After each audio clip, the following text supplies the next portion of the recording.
Caminante de la historia, Jaime I el Conquistador fue uno de los monarcas más brillantes de su tiempo, protagonista de uno de los reinados más largos de la Edad Media, el modelo de rey medieval, mitad monje, mitad guerrero. Sus conquistas pusieron la primera piedra del Imperio Aragonés, una labor que siguió su hijo Pedro III el Grande. Hoy en La Historia en Ruta hacemos un recorrido por algunos de los lugares que mejor nos cuentan la vida de Jaime I, su nacimiento, sus follones, sus amoríos, sus batallas, sus conquistas y, ojo al spoiler, su muerte.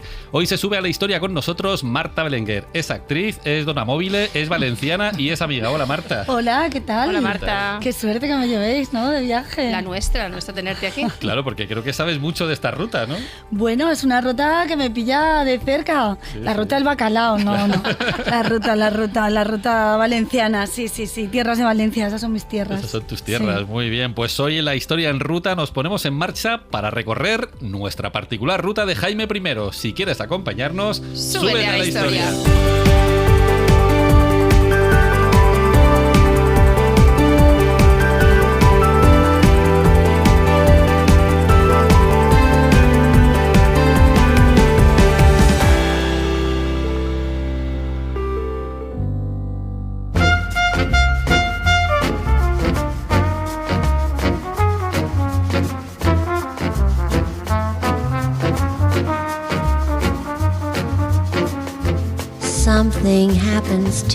Hoy en La Historia en Ruta cruzamos un poquito los Pirineos para venir a Montpellier, que cuando nació Jaime I pertenecía a la Corona de Aragón. Y empezamos la visita por la imponente catedral gótica de San Pedro de Montpellier. El Papa Urbano V, que había estudiado aquí, mandó levantar un monasterio en la ciudad. 172 años después, su iglesia se transformaría en este pedazo de catedral. Y ya que estamos aquí, nos pasamos por el Museo Fabre para ver algunas de las colecciones de arte europeo más interesantes de Francia. Y nos damos una vuelta por el barrio de Antígona, que diseñó el arquitecto español Ricardo Bofill. Ahí estamos. Haciendo patria, pero sobre todo venimos a ver el Palacio Real de Aragón, uno de los más hermosos de Francia. Aquí nació hace muchos años Jaime I. Jaime I tuvo una infancia bastante regulera, incluso antes de nacer. Su padre, Pedro II el Católico, que era un mujeriego, se negaba a tener relaciones con su señora, la reina María de Montpellier, y se iba liando con unas y con otras. Es que no te creas que ojo.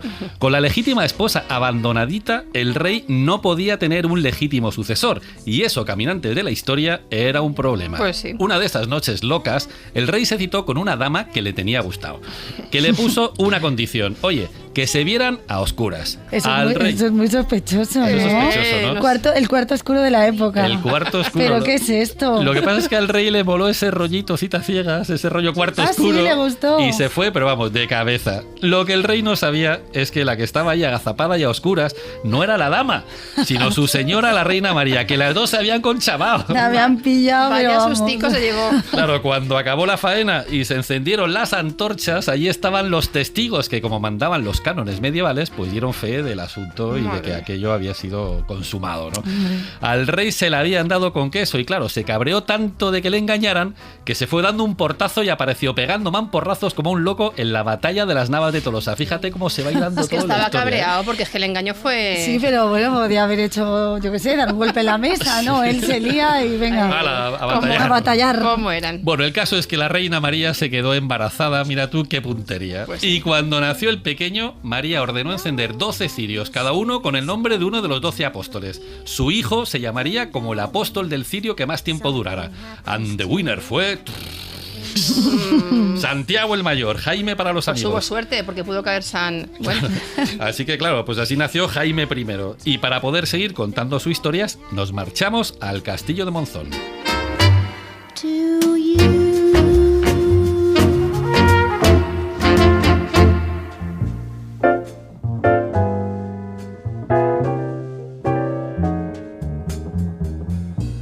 Monzón es una ciudad de Huesca que está a la sombra de un imponente castillo de origen árabe. Aquí se casaron Urraca de Castilla y Alfonso I el Batallador de Aragón. Era la primera vez que se intentaban unir los dos reinos. La cosa salió pues muy malamente, porque los dos tenían muy mal carácter. Chungo, ese nombre, Urraca, ¿no? Exactamente. Andaban todos... ¿Cómo se nota que a ti te tira el rollo de Aragón? Para mí el malo es Alfonso. No, yo qué sé, digo el nombre, ¿no? El nombre, pero ¿conocéis a alguien que se llame Urraca a día de hoy? Era muy de reina de Castilla. Era muy de reina. Y de noble de Castilla. No de era nobleza. buena. Pues os decía yo que andaba esta parejita todo el día a la gresca, gritándose, pegándose o insultándose, hasta que Alfonso dijo ya, no puedo más, repudió a su señora y se acabó el primer intento serio de unificar los reinos peninsulares, mira tú. Y aquí se trajeron a Jaime I cuando era un niñito de 5 años. Para entender la llegada de Jaime I a Monzón tenemos que hablar de batallas, de cátaros, de templarios y de un niño indefenso que acaba de heredar el trono de Aragón. Menudo peliculón de aventuras medievales. Y como esto nos viene muy grande, pues nos ponemos en mano de uno de los tipos más listos que hemos conocido en esta ruta. Darío Español, profesor de Historia en la Universidad de Zaragoza, investigador y CEO del Laboratorio de Historia y Patrimonio de la Universidad de Zaragoza. ¿Lo hemos dicho bien, Darío? Sí. Todo eso, ¿no? Madre mía. Es que son muchas cosas. Son muchas cosas. Bueno, muchas gracias por subirte a la historia con nosotros. Un placer, Darío. Gracias a vosotros Sí. por invitarme. Oye, ¿qué pintan los cátaros en toda esta historia? Que no lo entiendo muy bien. Pues los cátaros son, como bien habéis dicho y como bien sabéis, pues una especie de personajes que están revestidos de un halo de misticismo a lo largo de la historia, ¿no? Sí. Pero en realidad era una herejía que empezó siendo casi consentida, porque de estas que todo el mundo sabe que existen, pero no se le da importancia, y acabó prácticamente como una balsa de aceite extendiéndose por todo el sur de Francia. Es decir, era la herejía de moda, de modo que llegó un momento que aquello al Papa se le escapó de las manos y se desató una cruzada y una guerra sin parangón. Claro, el sur de Francia, que conviene recordar que por aquella época pertenecía a la corona de Aragón, ¿no? Bueno, en principio, estrictamente hablando, no es que perteneciera, sino que los señores del Midi francés eran vasallos del rey de Aragón. Ajá, Es decir, la correcto. sociedad feudal era muy compleja, ¿no? Ujú. El concepto de estados con fronteras delimitadas, como nosotros ahora tenemos el concepto de estados-nación, no existía, ¿no? Ajá. Entonces, sí, eran vasallos y de algún modo estaban dentro de la órbita de poder del rey de Aragón. Claro, y ahí ¿qué pasaba? Que Pedro II estaba ahí un poco indeciso, ¿no? Con unos y con Bueno, otros. Pedro II, la historia lo ha juzgado como un mal rey, como un rey muy impulsivo, pero a veces se nos olvida lo que realmente pues hizo que se podría catalogar como de buenas acciones. Estamos hablando, se me ocurre que un año antes de la batalla de Muret entró victorioso en la hacienda de Miramamolín, el califa almohade, junto con Alfonso VIII, en la batalla de la Nava de Tolosa, ¿no? Sí, Y sí. muchas veces eso no se les reconoce. Sí, sí. Pero sí que tomó decisiones que podrían haber sido mejores. Y la leyenda, muchas veces auspiciada por su propio hijo, porque sabéis que Jaime I escribió en vida Sí. un documento que es el libro de los Fates, el libro de los Hechos, en el que cuenta que su padre no era el mejor ejemplo de padre, ¿no? Claro. Entonces la leyenda, auspiciada, como digo, también por su hijo, pues lo ha puesto como un rey pues que dejaba mucho que desear en algunos aspectos. Básicamente, para que nos hagamos una idea, él era el señor natural de los señores del sur de Francia, pero también era vasallo del Papa. Claro. Principalmente porque se había infeudado su antepasado, Sancho Ramírez, a finales del siglo XI, se había infeudado al Papa, Ujú. y él había renovado esa infeudación, de modo Claro. que a ver qué disyuntiva le ponemos a alguien cuando el Papa se reúne con su vasallo, con Pedro, y le dice: no te metas en esto porque voy a ir contra los herejes del sur de Francia, yo sé que son tus vasallos, pero no te metas porque tú eres mi vasallo. O sea, Claro. que toma la decisión de buen vasallo y no la de buen señor. Claro, pero ahí Pero- se mete... Él se independiza, Claro. ¿no? Y todo lo el Papa. contrario. Claro, bueno, Todo se lo mete contrario. y entonces está ya la batalla esa de Muret, La ¿no? batalla La de famosa Muret. batalla, Claro. porque Bueno, él se en pone realidad de es una parte de guerra- los cátaros, ¿no? Realmente, ¿o qué pasa? Sí, es una guerra, una guerra con diferentes, típica de lo que es la guerra medieval, una guerra de posición, una guerra de asedios, una guerra de desgaste. La batalla era extremadamente rara en la Edad Media, es decir, estamos hablando solo el 1% de los enfrentamientos bélicos en toda la Edad Media fueron batallas, Ajá. el resto eran asedios, cabalgadas, devastación, etcétera. Sí. Pero sí, se mete de lleno, y fijaos que yo muchas veces cuando se lo explico a los niños que hubieran hecho ellos, utilizamos la empatía histórica, pues él lo que hace es decirle al Papa: no te preocupes, y para que veas que no me voy a meter en esta guerra, te dejo lo que más puedo querer en prenda, que se denominaba, es decir, a su hijo. Un niño de 5 años al que se lo deja dice, si yo no cumplo la palabra que te acabo de dar, tú haz lo que quieras con mi hijo, que es el heredero al trono. De modo que el Papa dice, bueno, pues entonces ya con esta prenda, ¿cómo voy a pensar que no va a hacer lo que va a hacer lo contrario de lo que ha prometido? Pues sí. Pero lo hizo. O sea que a pesar de dejar a su hijo Jaime I de rehén, pues se mete en la batalla para defender a los catalanes. Claro, normal que Jaime no hablara muy bien de su padre, Claro. ¿no? Pues, Bueno, evidentemente. Claro. Se cruza ¿Qué el Pirineo con un ejército de catalanes y aragoneses y Claro. se decide a poner sitio a Muret, que es el primer bastión antes de la gran ciudad de Toulouse, ¿no? Claro, Ajá. y ahí en Muret pues muere Pedro II, ¿no? Y- Sí, ahí muere, hay un descalabro tremendo, allí acusó su falta de capacidad estratégica, quizás, porque quiso presentar batalla. Bueno, en principio Muret había sido tomada por los cruzados, por Simón de Montfort, que era, digamos, el comandante enviado por el rey de Francia, ¿no? El malo Y por de el la Papa. película, Simón de Sí, Montfort. dentro ¿no? del relato, ¿verdad? El malo. Sí. Sí. Entonces Simón de Montfort consigue tomar la ciudad de Muret a los levantiscos, sí, y entonces se mete dentro y recibe la noticia de que llega el rey de Aragón con un ejército formidable y que va a sitiar la ciudad. Entonces él sitia, o sea, él pone asedio a la ciudad. Sin embargo, Simón de Montfort, que era muy buen estratega, hace una de las salidas laterales, que podemos decir que eran muy comunes cuando había un asedio, y consigue prácticamente presentarle batalla y coge de improviso. Lo cierto es que allí lo que la historiografía le echa en cara a Pedro es que no hubiera esperado a una parte del ejército que todavía no había terminado de cruzar el Pirineo, Claro. y en ese caso hubiera sido mucho más numeroso y no hubiera habido el descalabro. Pero allí mueren todos. Es decir, el propio rey, Hasta el el propio apuntador. rey, Sí, sí. el propio rey se cuentan las crónicas que se viste que era muy común esto, es decir, para que muchas veces decían, ¿para qué vamos a arriesgar la muerte de miles o de cientos de guerreros cuando puedo localizar la tienda del rey y asesinarlo Claro. por la noche? Entonces Ujú. muchas veces lo cambiaban de tienda, dormían Claro. fuera de lo que sería el pabellón real, o vestían de un caballero normal y vestían a otro de rey. Esto era muy común, esas Sí, estratagemas sí. de la Edad Media.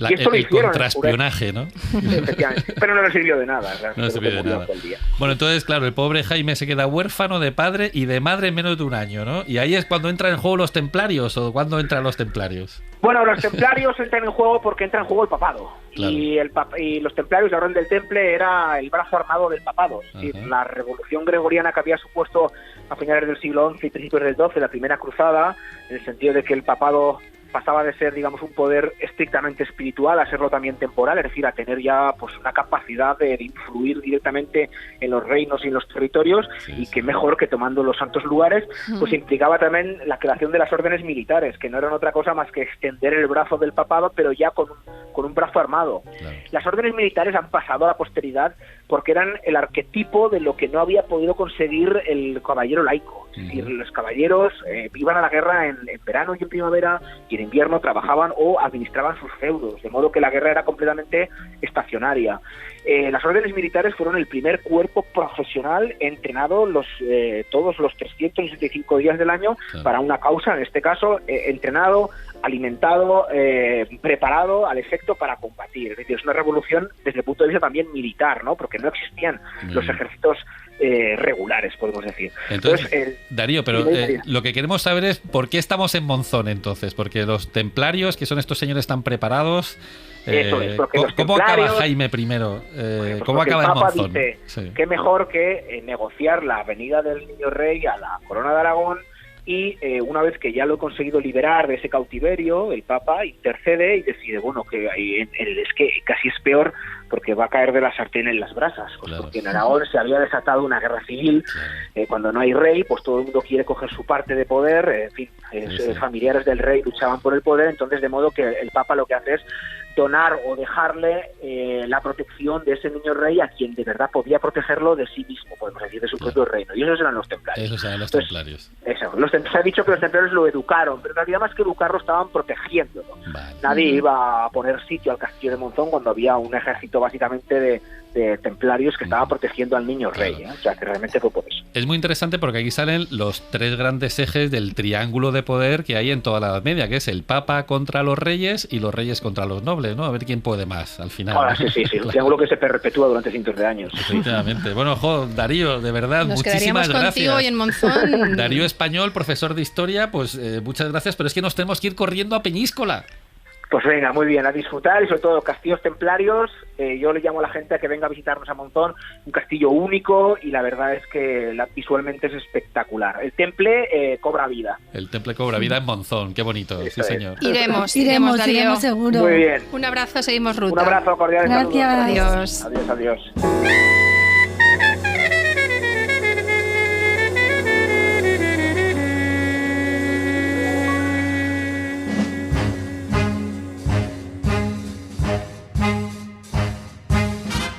En la historia en ruta llegamos al castillo de Peñíscola. En tiempos de Al-Ándalus, los musulmanes construyeron aquí un puesto fortificado. Luego, sobre aquella fortaleza, los templarios levantaron este castillo, igualito a los de Tierra Santa. Benedicto XIII, el Papa Luna, ya sabéis, lo convirtió en palacio papal y puso aquí su biblioteca pontificia. Entre unos y otros lo convirtieron en una joyita. Allá por 1225, Jaime tiene 17 añitos. Era un pipiolín. Hoy ni siquiera sería responsable legal de lo que hacía, vamos. Los nobles más espabilados pues quieren sacar tajada de la minoría de edad de Jaime. Un buen día le secuestran junto a Leonor, su señora, y los encierran en Zaragoza durante 3 semanas. Y así están obligándole a decir que sí a todo lo que le piden. Hasta que, por lo que se dice, Jaime y Leonor se tienen que escapar en camisón saltando por una Qué ventana. papeleta, ¿no? Sí, otra de las grandes secuencias de la película de Jaime I. Bueno, después de este ultraje, Jaime decide reforzar la imagen de la monarquía, luchando contra el Islam, conquistando tierras y haciendo la corona de Aragón más grande y más poderosa. Y le da por empezar por la fortaleza musulmana de Peñíscola, en la frontera con la Taifa de Valencia. Hay quien dice que esta decisión la toma un poco engañado por sus nobles, que se la dan con queso porque Peñíscola tiene una posición privilegiada en una península sobre el mar y saben que es inexpugnable. O sea, que los nobles lo hacen un poco a mala baba, pues para desprestigiarle si acaso fracasa. Sea como sea, Jaime sitia Peñíscola. Durante el sitio pasan demasiadas cosas. Los de dentro tienen reservas para aguantar sin problemas. Los de fuera tienen problemas para abastecerse. Madre. Y cuando llevan un par de meses de asedio, los nobles aragoneses levantan el campamento y dejan solo a Jaime. Así que nuestro protagonista no tiene más remedio que marcharse humillado por su gente con el rabo entre las piernas. pobre Qué lástima, pero este hombre qué vida No tuvo, no le dan tregua. Todo mal. Pero bueno, Jaime ni olvida ni perdona. Y aunque no lo tiene nada fácil, un año después, cuando se ha recuperado del disgusto, da un golpe sobre la mesa para afirmar su autoridad real. Hombre. Y a pesar del poco apoyo de sus vasallos, Jaime vuelve a sitiar Peñíscola. Y en muy poco tiempo Le consigue gusta una más. tregua. Ay, le gusta más sitio. Entonces consigue una tregua a cambio de que los moros le paguen un tributo anual. Es una victoria moral aplastante sobre la nobleza. Entonces los nobles pues contraatacan, porque la tregua del rey les impide saquear a su antojo la ciudad, y esto no les viene nada bien. Pero sobre todo, lo que no les viene nada bien es que el rey empiece a coger fuerza. Para liarla, los nobles lanzan una hueste de caballeros aragoneses contra Peñíscola. El ejército real los intercepta y en el rifirrafe va y muere uno de los nobles. ¿Para qué queremos más? Pues sí. Los nobles ya tienen excusa para levantarse otra vez contra Jaime I. Si digo Pedro Martínez de Luna, a lo mejor no suena. Pues no. Si digo Benedicto XIII, a lo mejor ya os quiere sonar. Un pelín. Pero si digo Papa Luna, Hombre. a casi todo el mundo le suena. Claro. Para los más despistados, el Papa Luna fue uno de los papas de Aviñón, uno de los protagonistas del Cisma de Occidente. Fue una época muy loca, porque llegó a haber 3 papas. Qué lío. Y los 3 estaban convencidos de que eran los buenos, pero los buenos de verdad de la buena. Claro. Bueno, así, por resumir mucho, la cosa vino del rey de Francia, que era quien movía los hilos en toda Europa, que se empeñó en poner un papa que le dejara mangonear. Claro. Y cada vez que un papa le salía con testón, lo quitaba para poner otro. Pues claro. O sea, cada vez que uno decía, ¿qué hace? Nada, ¡Pum! nada, Ah, venga, fuera otro. Otro papa, venga, Madre que mía. venga otro. Y como aquello era un follón, hubo un concilio para hacer borrón y cuenta nueva. Los 3 papas fueron excomulgados. Y la cristiandad se puso de acuerdo para elegir al verdadero papa, Martín V. Ah, este O es sea, el que entonces verdadero. llegó a haber 4. Este es el de El de verdad la ya. buena. Este ya es el sí. bueno, este es el bueno. Martín V. Nuestro Papa Luna se vino a refugiarse al castillo de Peñíscola, de la que estábamos hablando, y siguió ejerciendo de papa. Como no había manera de bajarle de la burra, se acuñó esta expresión que conocemos todos de Sí. seguir en sus 13. Anda, viene de ahí. Eso es buenísimo, por lo de buenísimo. Benedicto XIII. Ah, ¿sabes? fíjate. Él sigue en sus 13. O sea, bueno. se mantuvo en sus 13 ahí. Claro. Al final todo el mundo le retiró su apoyo y al Papa Luna se quedó recluido en un castillo, excomulgado por hereje y más solo que la Luna. La luna del Hasta Papa. que le dio por morirse a los 95 años. Oye, que duró, ¿eh? Un 95 milagro para la años. época, hombre, muchos sí, años, eso, sí. 95 Dicen que el secreto de la larga vida era una infusión, la tisana de Papa Luna, Mírale. que la llamaban, que estaba hecha a base de hierbas que se pueden encontrar en los alrededores de Peñíscola. Canela, raíces de regaliz y dictamo y semillas de coriandro, arís, hinojo, alcarabea y comino. Pero esto, Madre mía. esto para encontrarlo, ¿no? Bueno, esto es un brebaje perfecto para evitar el estrés, los flatos, los dolores de cabeza y las piedras del riñón. Mano de santo, madre mía, que me junge.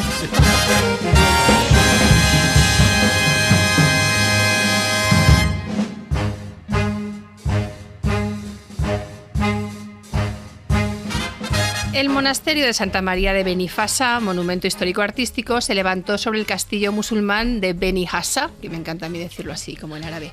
Fue el primer monasterio cisterciense en tierras valencianas. Los primeros monjes llegaron, ocuparon el castillo y empezaron a construirlo siguiendo el modelo del monasterio de Poblet, que les gustaba a ellos. Hoy está ocupado por las monjas de clausura de la Orden de San Bruno.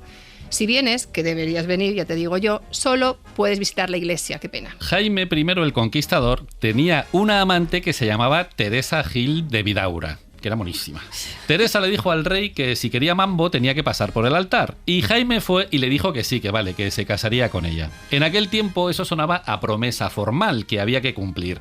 Lo que pasa es que a Jaime pues no le venía nada bien casarse con Teresa, porque le salió la posibilidad de casarse con Violante de Hungría, que era hija de un rey. Así que Jaime se hizo el longuis, pasó de Teresa y se casó con Violante. Qué interesado, ¿no? Sí, sí, ahora que por lo que se ve, Ya. siguió liado con Teresa. Anda. Bueno, aquello fue un escándalo que llegó a oídos del Papa, y el Papa aprovechó el desliz para demostrar quién mandaba en la cristiandad. Le tiró de las orejas a Jaime y le llamó pendón, pero en latín vaticano. Menuda se lió. Jaime, sí, pendonus. Jaime se enteró de que el chivatazo lo había dado su confesor, que le había mandado un WhatsApp al Papa contándole todo con pelos y señales. Como veis, el Vaticano siempre ha tenido el mejor servicio de espionaje del mundo gracias a los confesionarios. Exactamente. Total, que Jaime se cabreó tanto que mandó al exilio a su confesor. Lo que pasa es que el Papa volvió a mover ficha para marcar su territorio, premió al confesor espía con el título de obispo de Gerona y lo mandó de vuelta a Aragón. Como a Jaime no le tosía nadie, detuvo al nuevo obispo y mandó que le cortara la lengua por chivato. Qué radical. Muy bien, me Todo parece radical, fenomenal. todo radical. Hombre, Jaime. se ha ido ahí. Bueno, en la siguiente jugada, pues le tocó al Papa. Excomulgó al rey y a todo el reino de Aragón. Aquello era un golpe bajo. Jaime no podía permitirse estar peleado con la iglesia, entre otras razones porque la cosa todavía estaba reguleras en el reino, con los nobles, y la iglesia le garantizaba el trono apoyando eso de que el rey reinaba por mandato divino. Y porque lo decía el Papa. Exactamente. Así que Jaime tragó quina y pidió la absolución. Como todo era un paripé, un pulso entre Jaime y el Vaticano, el Papa le perdonó. Entre otras penitencias, Jaime terminó de pagar las obras de este monasterio de Benifasá, que llevaban 12 años y no avanzaban. Y luego les dio rentas suficientes pues para que vivieran aquí 40 frailes. Una pasta teniendo en cuenta cómo vivían los frailes. Multiplen.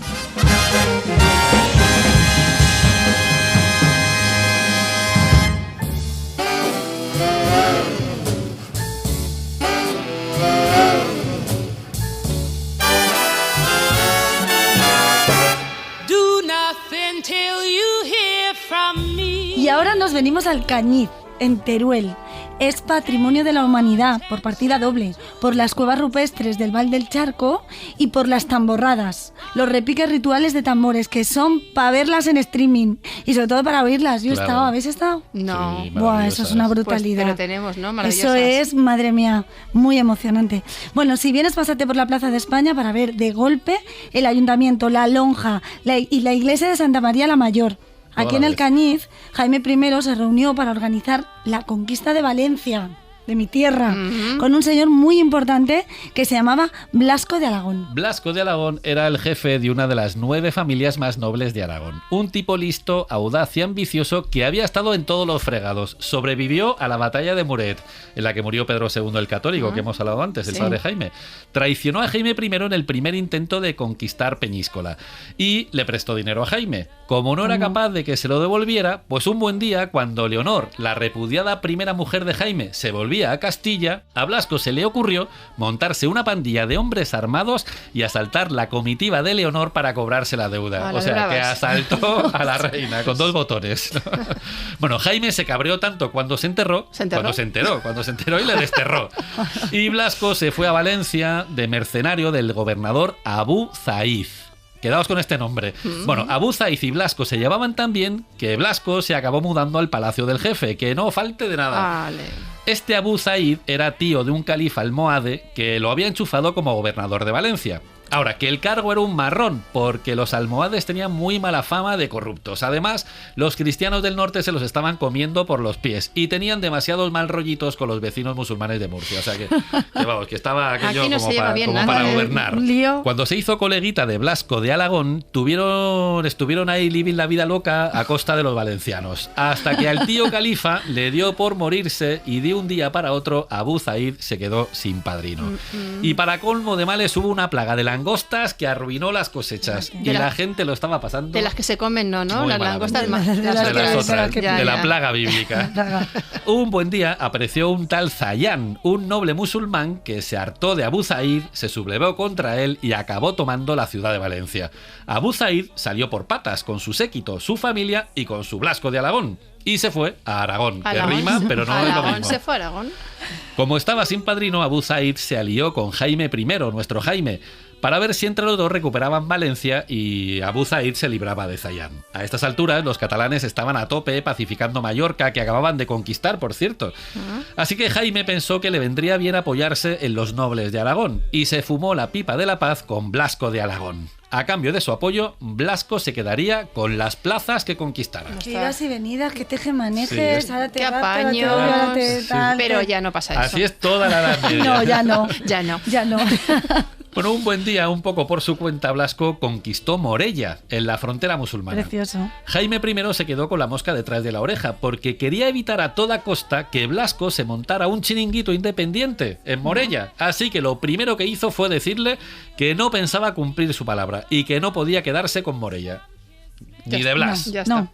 Después de muchos rifirrafes, llegaron a un acuerdo. Blasco se quedó con Morella, que era lo que daba rentas, y Jaime se quedó con el castillo de Morella, que era lo que daba el control militar de la zona. ¡Hala! Apañado y todos están contentos. Sí. Bueno, pues unos meses después de lo de Morella, Blasco de Alagón quedó aquí con Jaime I, aquí en Alcañiz, en una terracita para organizar juntos la conquista de Valencia. Y volvieron a darse la mano. La suerte de Valencia estaba cantada.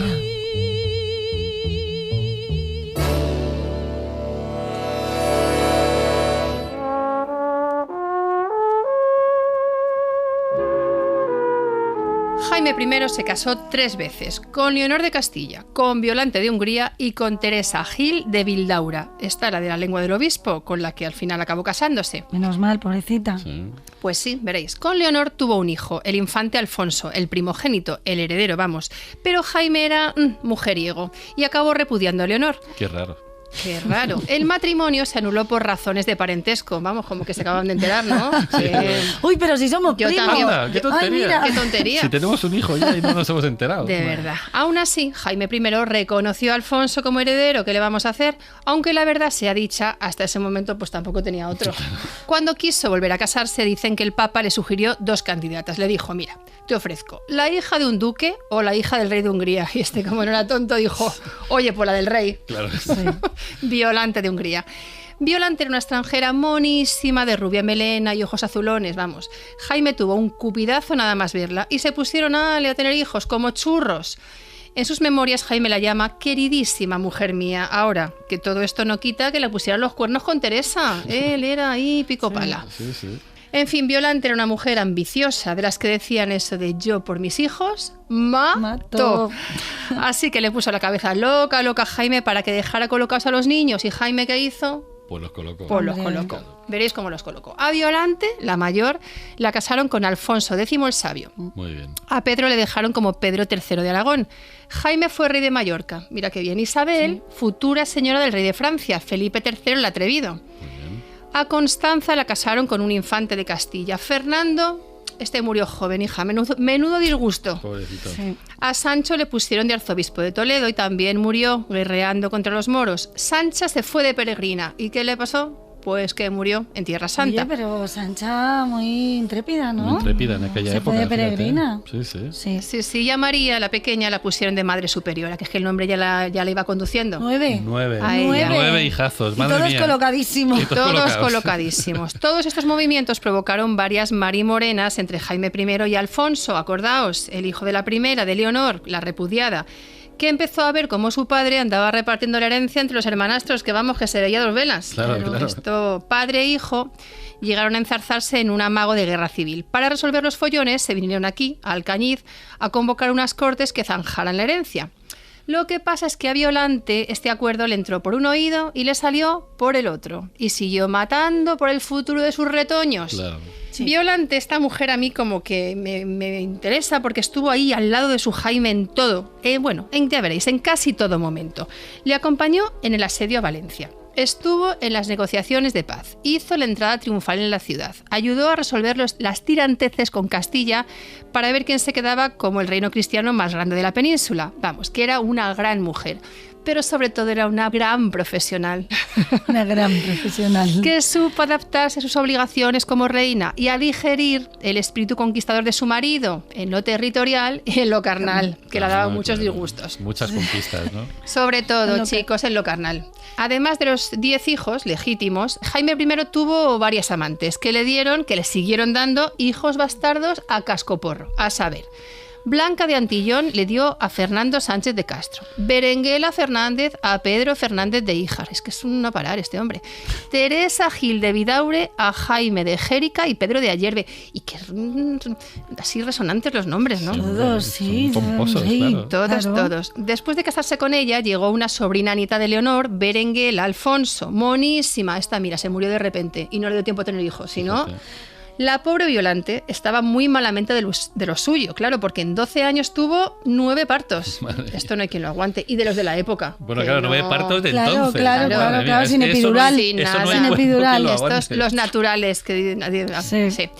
Así que, preocupada por su prole, estuvo ella hasta el último suspiro. Violante hizo testamento y repartió el joyerío, que ya tenía sus cositas, entre las 4 hijas pequeñas. A Violante, la mayor, a esta la dejó fuera, porque le dijo, mira, ya tú ya has recibido tu parte en lo de la dote para casarte con Alfonso X el Sabio. No estaba mal, es No, verdad. Ella ya se llevó lo suyo. Poco después, esta mujer le dio por morirse, tenía 36 años, una vida que había vivido a tope, Fíjate. pero pobrecita mía, ¿no? Es verdad. Sí. Madre mía, es que en tan poco tiempo, ¿cuánto vivían, no? Estas Sí. personas. ¿Cómo les Y tú fundía? controlas de Oye, Teresa, ¿no? bueno, ya que estamos, sí, hablando de amantes, déjame que os voy a hablar de Teresa Gil de Vidaure, la monísima esta. Monísima Sí. también, ¿no? Esta es la amante que le costó la lengua al obispo. Sí, la Sí, hemos sí. contado antes. Cuando a Violante le dio por morirse, Teresa y Jaime se fueron a vivir juntos. Pero oye, que no había forma de pasar por el altar, que es lo que ella quería. Hombre. Y a todo esto Jaime, que se sentía culpable o algo, pues no hacía más que ponerle pisitos o casoplones. El castillo de Jérica, las villas de Liria, de Andilla y de Altura, y el palacio de Abu Zaid, o de la Zaide. De la Zaidea, sí, este está ahí en tu De la tierra, Zaidea, ¿no? claro. Este es valenciano, ¿no? Sí. Sí. Vamos, que ella mal no vivía. No. Pero ella quería que Jaime se dejara de palacios y le diera papeles. Ah, sí. Ella quería ser reina. Hombre. No me extraña. Lo que pasa es que se cruzó por su camino otro bellezón, una pipiolina jovencísima que se llamaba Berenguela Alfonso, que era sobrina nieta de Leonor de Castilla, la primera mujer de Jaime. Monísima. Monísima. Bueno, Es que aquí son todas monísimas. Teresa se quedó descompuesta y sin boda, y ya se cabreó del todo. Habló por teléfono con el Papa y le dijo, mira, Clemente IV, a ver si me puedes legitimar la cosa con Jaime, que llevamos toda la vida siendo amantes y ya me ha dado hijos y todo, pero es que Jaime está muy pesado y no quiere pasar por el altar, no se quiere casar como Dios manda. Claro. El Papa le manda un WhatsApp a Jaime tirándole de las orejas. Y Jaime va y se pone que repudiaba a Teresa porque tenía la lepra. Pero bueno. Pero que se lo inventaban todo. Pero bueno. El Papa le dice, hombre, no le eches morro, que Teresa está sanísima la mujer y vamos a ver, porque yo lo valgo, tú te casas. ¿Ah, Total. sí? Que les declara marido y mujer. ¿Ah, sí? Si quisiera o no quisiera Jaime, el Papa dice, os casáis. Bueno, o sea que oficialmente ya Teresa era la señora de Jaime el Conquistador. Bueno. Jaime pasó de los designios divinos y se fue a vivir la vida loca con Berenguela, que era la que le Madre gustaba a él mía. de verdad. Claro. Y Teresa se montó un convento en el Palacio de Zaidia y ahí estuvo recogidita, hasta que le dio por morirse siendo legítima reina de la corona de Aragón. Y ahí queda eso. Bueno, por lo menos fue reina, hija.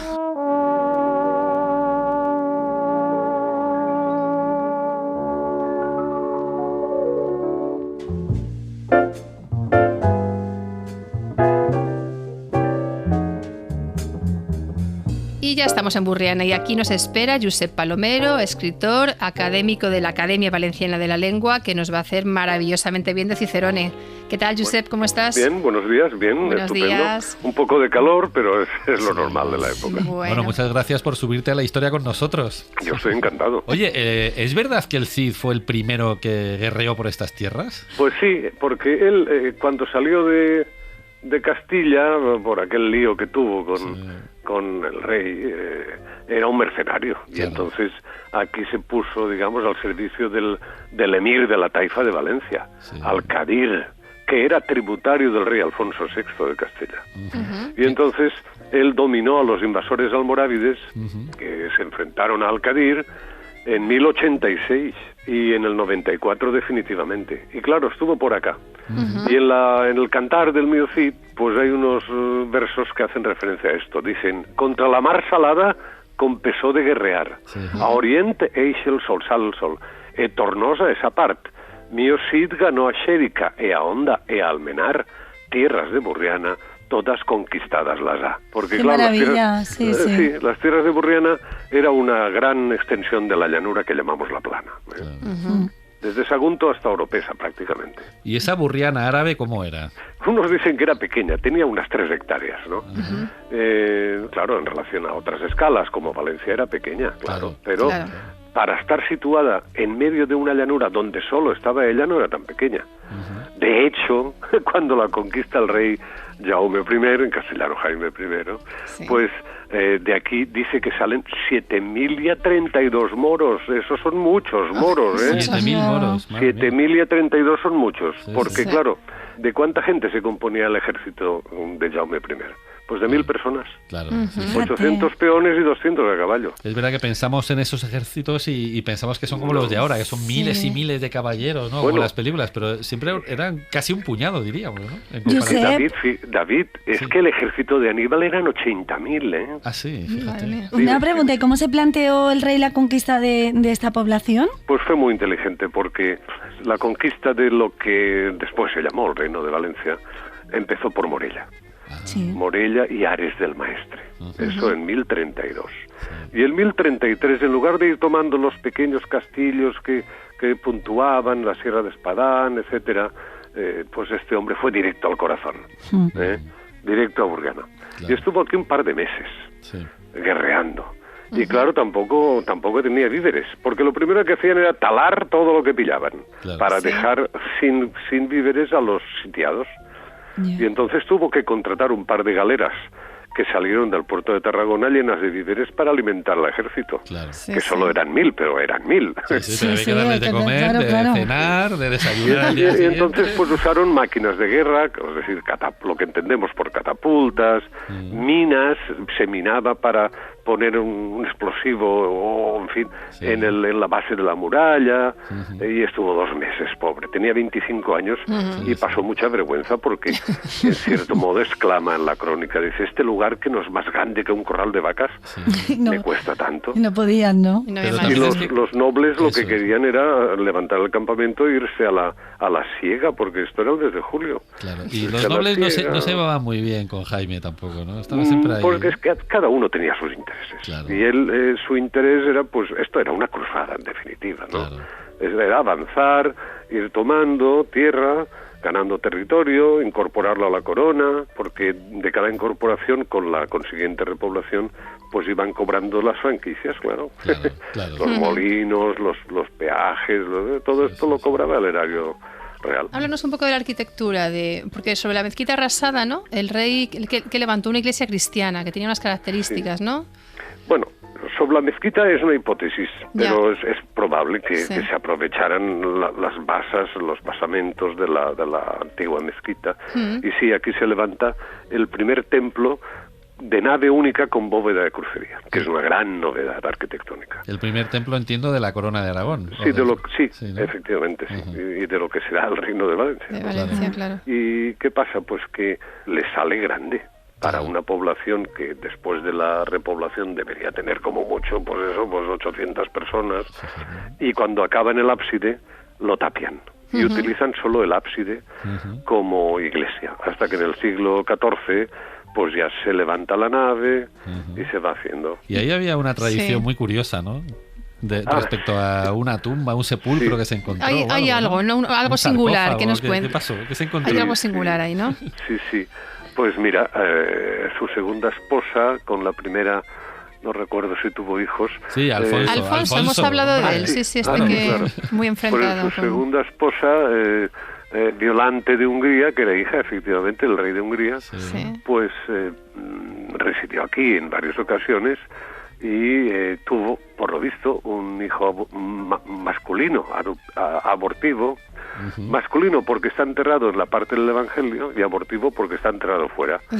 Y en una absidiola exterior pues hay un pequeño sepulcro de piedra que se ha transmitido por los diversos historiadores, las diversas épocas, la tradición de que ahí está enterrado efectivamente un aborto de Violante de Hungría, pero esto pues fue profanado en diversas ocasiones, claro, en las guerras, los carlistas, los que sea, la curiosidad, y la última vez que se destapó ya para sellarlo, enviar un resto que había a analizar anatómicamente y esto, pues bueno, pues ahí no hay nada ya de la época, porque han pasado casi 1000 años, ¿no? Josep, pues muchísimas gracias por acompañarnos y por subirte a la historia con nosotros, pero es que nos tenemos que ir al Puig, nada menos.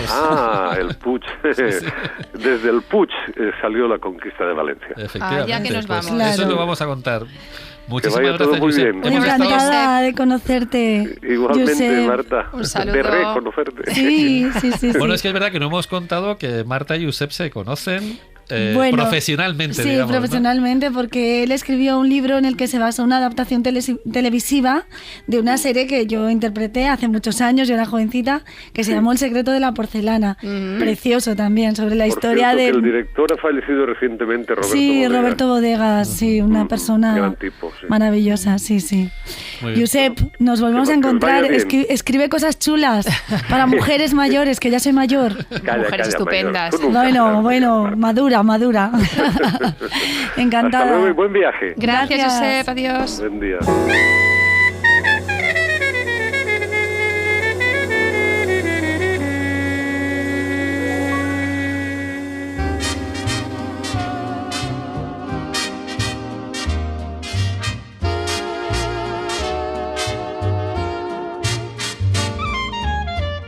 En la historia en ruta llegamos al Puig, que tiene una larga historia romana, musulmana y cristiana. Somos muy fans de la cartuja de Ara Christi. Oye, preciosa. Te permite descubrir cómo era la vida de los cartujos, este lugar. Lo que pasa es que tenemos que quedarnos con el monasterio real de Santa María del Puig, y no solo porque guarda una reproducción de la espada de Jaime I.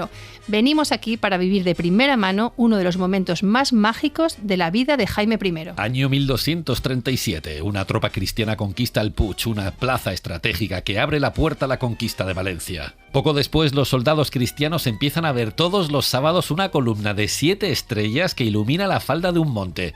Pedro Nolasco, que es un lince que está por aquí, dice: uy, esto huele a milagro, y se va para allá. Voilà, bajo las luces se encuentran las ruinas de una iglesia de tiempos de los godos, una campana y dentro de ella, ¡oh milagro!, una virgen con el niño en brazos, la Virgen del Puig. La Virgen del Puig. El alcalde del castillo, Bernardo Guillén de Entanza, que es tío de Jaime I, levanta una pequeña ermita en aquel lugar. Bueno, pues poco después del milagro, Zayán, el rebelde del que hemos hablado antes, que gobierna Valencia, aprovecha que por ahora hay pocos cristianos en el Puig y se viene con sus tropas a plantarles cara antes de que la cosa se le complique. La lucha es desigual, porque por cada cristiano hay cascoporro de moros, hasta que en el fragor de la batalla va San Jorge, patrono de Aragón, y se aparece. Con su ayuda, en un pispán, los cristianos, claro, vencen a los moros. La mala noticia es que durante la batalla han dado matarile a Guillem de Entenza, el alcaide, y a pesar de que los vientos divinos soplan a favor de los cristianos, cuando Jaime I llega al Puig, se encuentra con la tropa desmoralizadita perdida. Le llegan rumores encima de que los soldados piensan marcharse a casa en cuanto el rey se dé media vuelta. Jaime, que ya va teniendo callo en el arte de la guerra, convoca a todo el mundo en la ermita de la Virgen del Puig. En modo rey predicador, arenga a sus hombres. Les dice que sabe que quieren abandonar. Que me he enterado. Les dice que me he enterado. Les dice que él está decidido a conquistar Valencia. Les dice que sabe que esta conquista es voluntad de Dios, porque Dios ha dado señales más que de sobra para creer que está con ellos. Hombre. Les recuerda la intervención milagrosa de San Jorge. Y le recuerda la aparición milagrosa de la Virgen del Puig, que digo yo, que si estaban todos allí, ¿por qué se los tiene que recordar? Porque Pero bueno. tenían ayuda por un tubo, ¿eh? Muchos milagros. Y- No hacían más que aparecerse claro. todos a decirle que sí, hombre, que sí, que Valencia es para ti. Que tú vamos, puedes. que tú puedes. Y los otros se querían ir. Y No se entonces enteraban de nada. hace una pregunta retórica y dice, se pregunta Jaime I, a ver, ¿cuántos milagros han tenido los moros, ¿Cuántos milagros han tenido ellos? Pues A eso, pues eso. Bueno, en ese momento jura delante de la Virgen del Puig. Voto a Dios y al altar donde está su madre que no volveremos a Aragón hasta que Valencia caiga en nuestro poder. Ojo, cuidado, que el plural es majestático. Sí. Y manda llamar a su señora Violante para que se venga con él al Puig. O sea, que Jaime se queda hasta que Valencia caiga en su poder. Y así empieza el sitio de Valencia.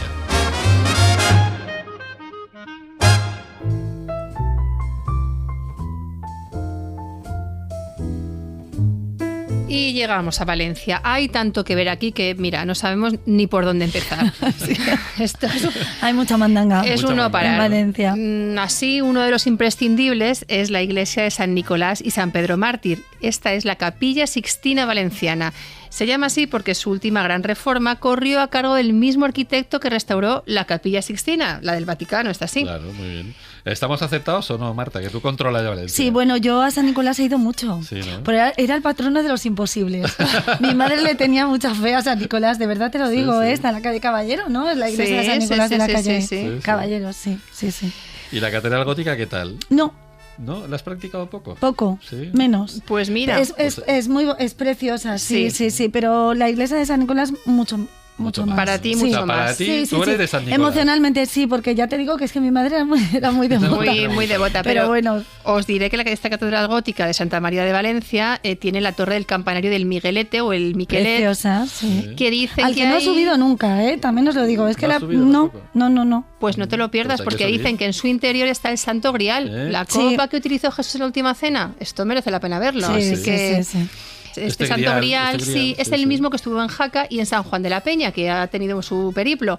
Si no lo conocéis, escuchad la historia en ruta por el Camino de Santiago, que ahí os lo contamos, o investigad. Y por supuesto, Valencia es uno de los lugares imprescindibles para conocer un poquito mejor a Jaime I. Esta historia me encanta, lo digo por delante. Bueno, ya hemos visto que Jaime I el Conquistador era un tío de flechazos. Lo que no podía sospechar es que durante el sitio de Valencia le metieran un flechazo de ballesta en toda la cara. Bueno, él mismo cuenta que tuvo suerte. No fue la voluntad de Dios que nos pasase de parte a parte.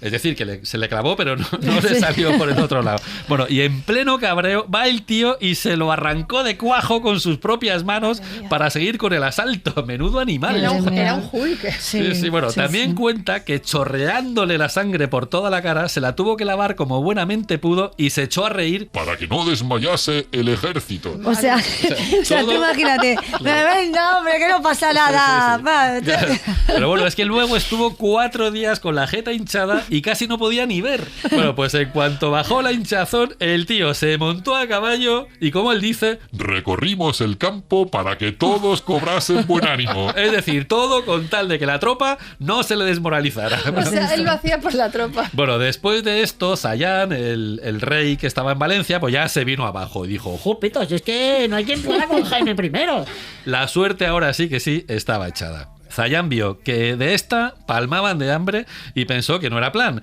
así que sacó la bandera blanca o lo que se sacara entonces en aquella época y se rindió. La capitulación garantizaba la salida pacífica de los valencianos musulmanes que quisieran marcharse y les daba 20 días para desalejar. Bueno, pues en 10 días más de 50.000 moros valencianos hicieron las maletas. Claro, que esto no les gustó ni un pelo a los nobles cristianos porque, siguiendo una línea de pensamiento muy medieval y que ya conocemos, ellos, en vez de dejarse salir tranquilamente, pues preferían entrar a cuchillo, saquear la ciudad y repartir el botín. Pero Jaime I les cortó el rollo, en fin.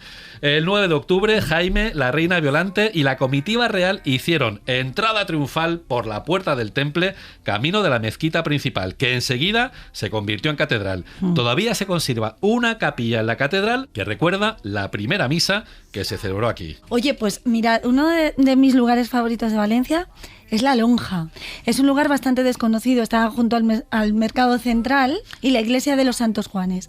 Es una obra maestra de la arquitectura gótica civil que encima es patrimonio de la humanidad. Es preciosa, la verdad. Es preciosa y además ahí es donde se pone la exposición del Ninot. ¡Toma se hace ya! en la lonja. ¡En la lonja! Todos los muñecos que indultan, que no queman, los exponen allí, sí, en la lonja. Es precioso. Bueno, la lonja representa la explosión comercial, la riqueza y el desarrollo de la burguesía valenciana durante la Edad Media. Aquí en la lonja se reunían los comerciantes, los mercaderes y los gremios para cerrar sus cositas. El gremio más sorprendente, el más pujante y el más influyente fue el de la seda. Sí. La zona, que era tan de secano, era ideal para cultivar las moreras. Anda. Y los moros empezaron a plantarlas, de ahí el nombre. Mira tú. Luego se trajeron los gusanos de seda, porque claro, sin moreras no hay gusanos, claro. Y sin gusanos no hay seda. Claro. Al principio, durante los siglos del 10 al 12, el negocio de la seda estaba en Valencia y Bocairent. Pero en el siglo XIII la seda de Játiva se llevó la fama de ser buena. Y después de la conquista de Jaime I, el negocio pasó a manos cristianas, que poco a poco fue concentrándose en manos de los judeoconversos. En tiempos de Martín el Humano, si tenías moreras, tenías que pagar un impuesto especial. Hombre, claro, porque eso suponía que ganabas mucho, ¿no? La corona, claro. Luego llegaron los genoveses, que tenían buena mano con la seda, y así estuvo con la lonja a tope, hasta que en el siglo XVIII hubo una epidemia que se cargó a todas las moreras. Fíjate. Se acabaron. Y ya os lo he dicho, sin moreras no hay gusanos, y sin gusanos no hay seda.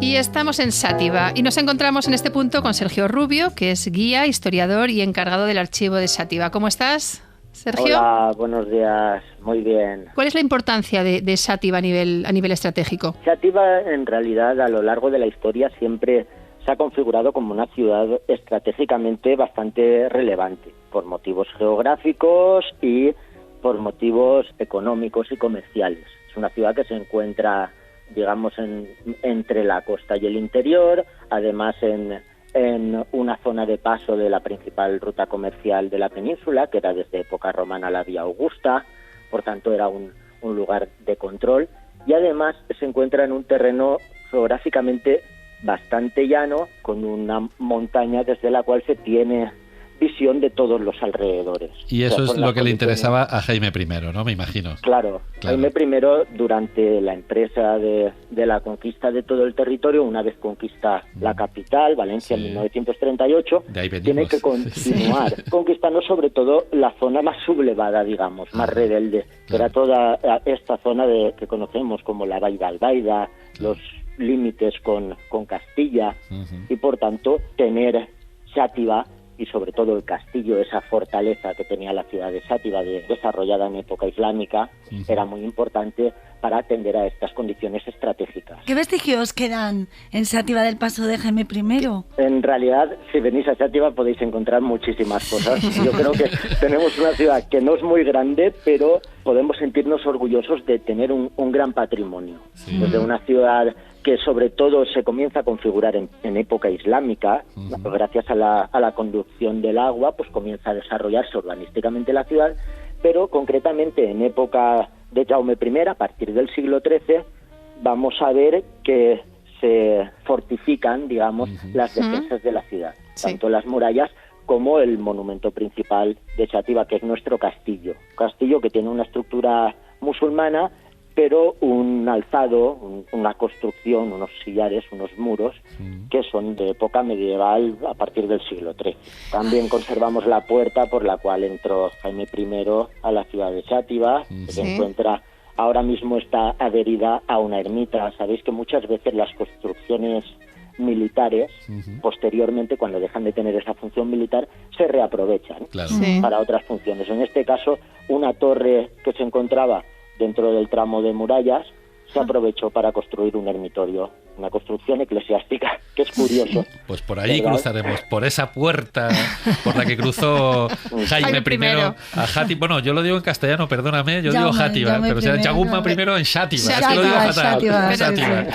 Así que, Sergio Rubio, muchísimas gracias por subirte a la historia con nosotros, pero es que se nos va el tiempo y tenemos que acabar la ruta. Ha sido un placer y muchas gracias por dejarme participar. Encantados. De estas empresas. Un saludo. Un saludo. Un saludo, gracias.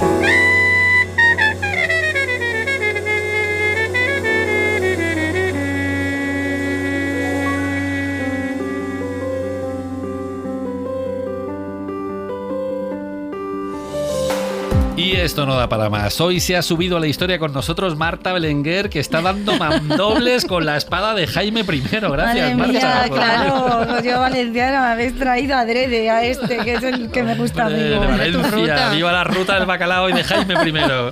Juan Aranaz está ordenándose caballero de la Orden del Temple para ver si como monje guerrero puede poner orden en este desconcierto sonoro. Y a los micrófonos, Esther Sánchez y David Botello, que nos hemos hecho muy fans de la ruta, de Jaime I y de esta zona tan bonita de la historia y de España. Maravillosa. Claro que sí. Te esperamos en la próxima ruta. Si quieres acompañarnos, súbete a la historia.